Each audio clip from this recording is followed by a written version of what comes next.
Halo guys, balik lagi di channel LNS Story ID. Kali ini kita akan melanjutkan cerita KKN di Lembah Sunyi. Nah, kalau misalkan kemarin kita sudah menceritakan soal ritual yang ada di Lembah Sunyi tersebut, dan tiba-tiba ada seseorang yang agaknya dia akan menghentikan ritual itu. Sekarang bagaimana nasib para mahasiswa KKN? Ayo kita simak bersama-sama. Sebelumnya, jangan lupa untuk klik subscribe dan klik like video ini agar kita semua bisa KKN bersama di Lembah Sunyi. Pak Karta terkejut. Mbah Sari melangkah maju, perlahan dengan tatapan tajam. Sudah kubilang, jangan melakukan persembahan ini. Kapan kalian akan berhenti? Mbah Sari, jangan ikut campur, bentak Pak Karta. Ini demi kelangsungan desa kita. Keberlangsungan apa? Teriak Mbah Sari. Suaranya menggema. Kalian pikir dengan mengorbankan nyawa orang lain, desa ini akan makmur? Kalian salah. Mbah Sari kemudian berbalik menghadap Disa dan teman-temannya. Ia menatap mereka satu persatu. Dan ketika tatapannya sampai pada Disa, ada senyuman tipis di bibirnya. Kalian tidak apa-apa? Tanyanya. Disa mengangguk masih bingung. Pergilah dari sini sekarang, perintah Mbah Sari. Pak Karta dan warga desa mencoba menghalangi, tapi Mbah Sari mengangkat tongkat kayunya dan tiba-tiba sebuah energi tak terlihat memancar darinya, mendorong mundur semua warga desa. Mereka terjatuh, mengerang kesakitan. Cepat, keluar dari sini, Mbah Sari berseru lagi. Tanpa berpikir dua kali, Disa dan teman-temannya berlari keluar dari bangunan itu. Mereka tidak menoleh ke belakang, terus berlari menembus kegelapan hutan. Suara Mbah Sari yang bertaruh dengan warga desa masih terdengar samar-samar.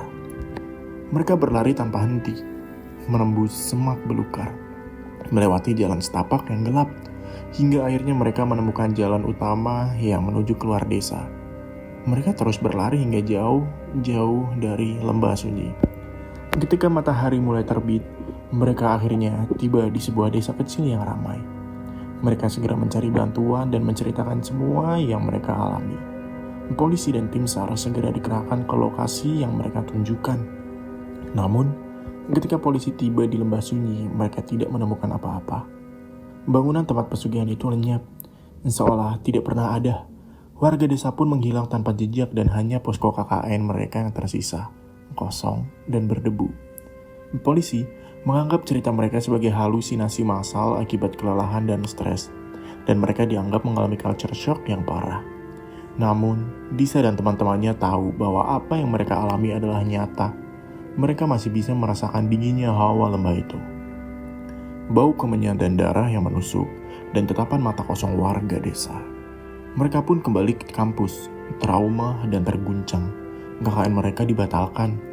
Disa mencoba mencari tahu lebih banyak tentang Mbah Sari, tapi tidak ada informasi yang ditemukan. Seolah Mbah Sari adalah hantu pelindung yang muncul dan menghilang tanpa jejak. Disa, Kiki, Nanda, Julia, Iwan, dan Farhan hidup dengan bayang-bayang kengerian Lembah Sunyi. Mereka tidak pernah lagi berbicara tentang KKN itu, kecuali jika mereka berkumpul dan mencoba saling menguatkan. Windy, mereka tidak tahu apa yang terjadi pada Windy. Ia tidak pernah ditemukan.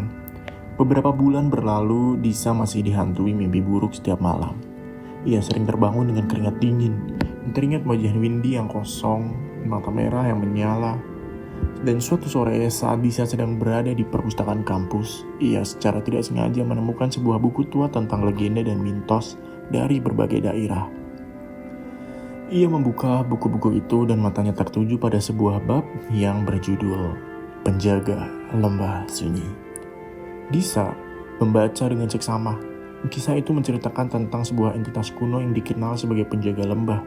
Entitas gaib yang menjaga keseimbangan alam di pegunungan tersebut.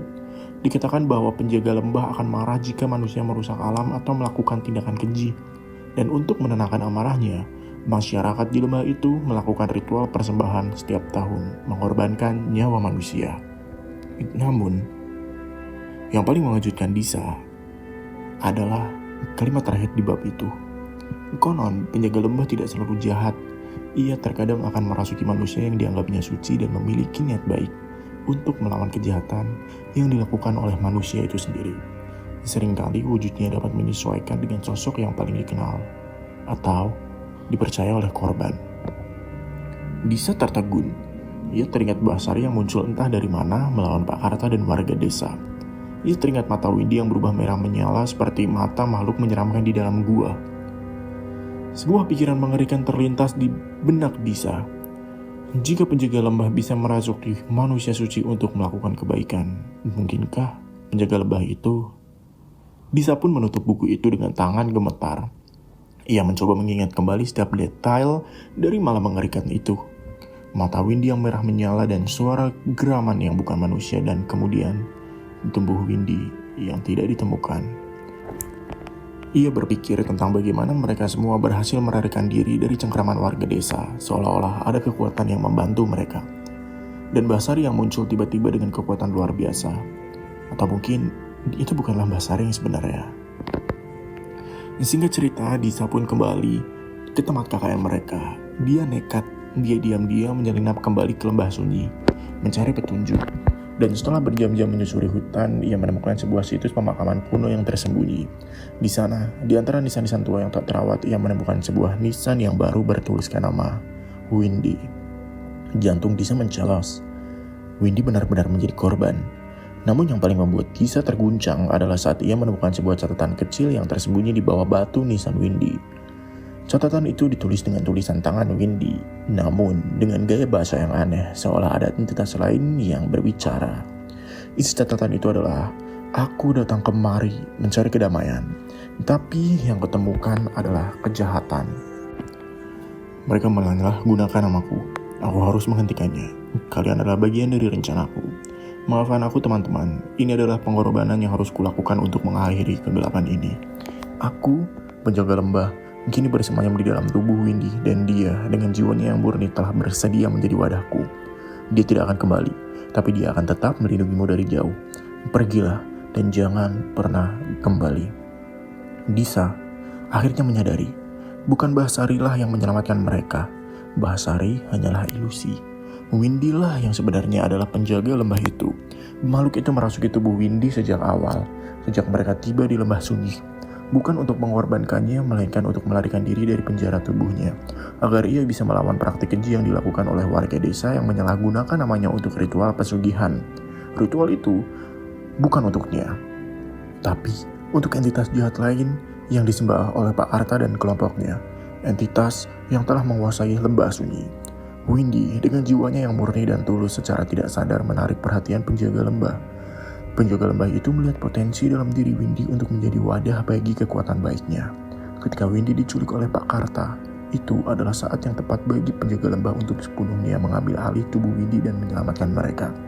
Basari hanyalah tipuan, ilusi yang diciptakan oleh penjaga lembah agar mereka bisa melarikan diri.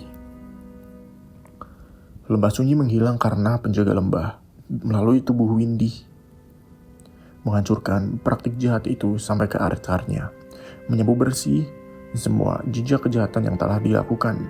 Windy yang kini terkubur di pemakaman kuno bukanlah Windy yang mereka kenal. Ia adalah penjaga lembah itu sendiri yang mengorbankan tubuh dan jiwanya untuk mengakhiri kegelapan di lembah itu. Catatan yang ia tinggalkan adalah pesan perpisahan sekaligus pengakuan atas takdir yang dia pilih. Disa menatap nisan Windy dengan mata berkaca-kaca. Ia tidak tahu apakah Windy akan kembali seperti semula atau apakah ia akan selamanya menjadi wadah bagi penjaga lembah. Tapi satu hal yang ia yakini, Windy telah mengorbankan segalanya untuk menyelamatkan mereka. Dan di balik senyum ceria Windy yang dulu, tersimpan sebuah rahasia yang jauh lebih kuno dan mengerikan dari yang pernah mereka bayangkan. KKN di lembah sunyi bukan hanya tentang pengabdian, tapi tentang takdir yang mengubah hidup mereka selamanya. Dan Windy, si periang yang kini tiada, adalah pahlawan yang tak terlihat yang menyelamatkan mereka dari jurang kegelapan dengan pengorbanan dirinya sendiri. Terima kasih semua yang sudah menyimak cerita horor KKN di Lembah Sunyi. Menurut kalian, bagaimana ceritanya? Apabila kalian suka cerita ini, boleh tinggalkan like, tinggalkan komentar, dan jangan lupa untuk subscribe. Dan untuk cerita-cerita selanjutnya dengan topik atau tema yang seperti apa, kalian bisa request di kolom komentar. Terima kasih karena sudah support LNS Channel ID. Jangan lupa untuk tinggalkan feedback kalian agar admin bisa terus improve channel ini. Sampai jumpa di cerita horor berikutnya.